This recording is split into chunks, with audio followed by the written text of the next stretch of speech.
The Sharpshooters, Mark Schanowski and David Schuster, talk basketball. If you had to have a best-case scenario for an offensive-minded philosophy, what would it be for the Bulls? I would like to see them go to more of a motion offense kind of thing. Keep guys moving throughout the 24-second shot clock.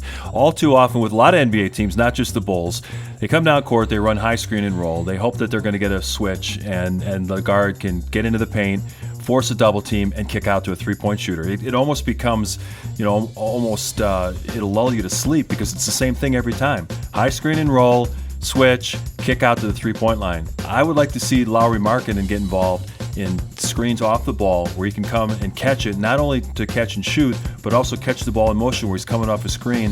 At 7'1", he's a pretty good ball handler. He can go right to the rim and maybe get more free throws this year. I think Lowry became very frustrated last season because the analytics, which Jim Boylan was very heavily influenced by, were saying that you need three-point shots, and he wanted to shoot 35 a game. And they almost became robotic in the way they were running their half court. I think that Billy Donovan will bring more motion.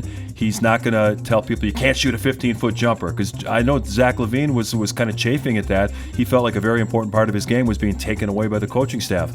Well, now I think they'll have the green light to shoot those 15-footers, which I think will also open up more possibilities for Wendell Carter Jr., who, as we've talked about many times, was totally lost in this offense. Yeah, it's insane. I've thought this forever and ever. To take away the mid-range game of any player who's a basketball player is just insanity to me. If you can make a two-point shot from 15 or 18 feet, but your three-point percentage is pretty low, why are you going to shoot the three-point shot and probably miss the rebound on top of it when you have a better chance of, connecting from two? It's never made any sense to me. Yeah, everybody was trying to follow the strategy that the Houston Rockets brought in. And, have they won anything? Yeah, they've been very successful during the regular season, but they haven't done much in the playoffs. It's just a copycat kind of league, and the Golden State Warriors were very successful shooting a three ball, but when you look at Golden State, they were much more than what the Houston Rockets were. Their offense had a lot more subtleties to it. They also were a very good defensive team, which the Houston Rockets weren't. So that was one of the reasons, besides the fact they had Kevin Durant, Steph Curry, and Klay Thompson, that they were winning championships. But their offense was much more than just kick it out to the three-point line. There was a lot more going on there. Well, if you're going to follow the leader right now is the LA Lakers. You need to get two of the best three players in the world. That always helps, yeah. It does.